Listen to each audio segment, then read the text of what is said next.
नमस्कार मंडळी, जय शिवराय सगळ्यांना।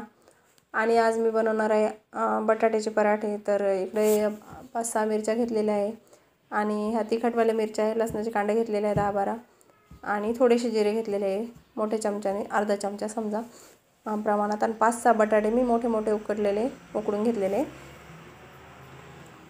आणि तर याचं मिरची लसूण जिरे याचं वाटण करायचं। कढई घेतली, कढईत थोडंसं तेल टाकून घेतलं आणि तेलामध्ये मोहरी चांगली मस्त तडतडून घेतली। ही गावाकडची कवळी मोहरी आहे, तर ही जरा तडतडताना उडते खूप कढईमध्ये। आणि मस्त हे वाटण लसूण जिरे आणि मिरची केलेलं वाटण पण तेलात टाकून घ्यायचं। कढीपत्ता टाकायचा थोडासा, मस्त फोडणी करून घ्यायची।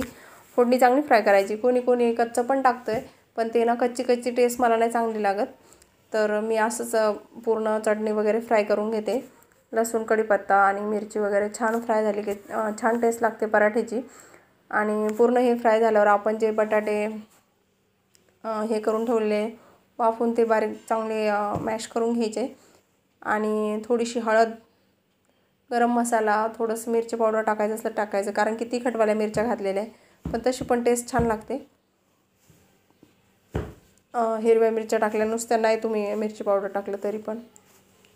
थोडासा गरम मसाला, धनिया पावडर आणि हळदी।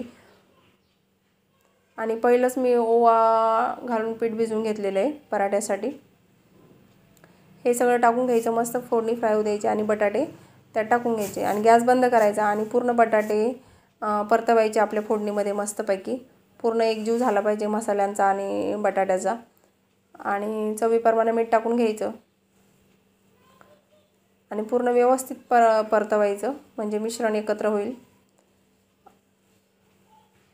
आणि वरून थोडीशी कोथिंबीर माझ्या मुलीला काय बटाट्याचे पराठ्यात आवडत नाही, कारण की तिची फेवरेट आहे बटाट्याचे पराठे। तिला कोथिंबीर नाही तोंडात आलेली आवडत, पण मी थोडी चवीसाठी टाकते।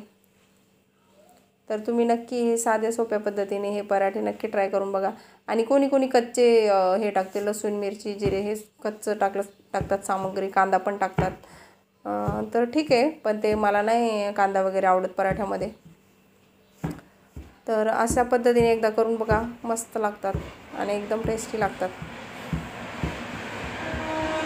आणि आता हे पूर्ण आपण करून घेतलेलं आहे, व्यवस्थित झालेली भाजी आपली, वरून कोथिंबीर पण टाकून घेतलेली आहे आणि इकडं पीठ भिजवलेलं होतं। तर आणि पराठे माझ्या मुलीला असे, म्हणजे आम्हाला सगळ्यांनाच असे छोटे छोटे नाजूकपणे नाही आवडत, जरा वाटलं पाहिजे पराठे खाल्ल्यासारखे म्हणून।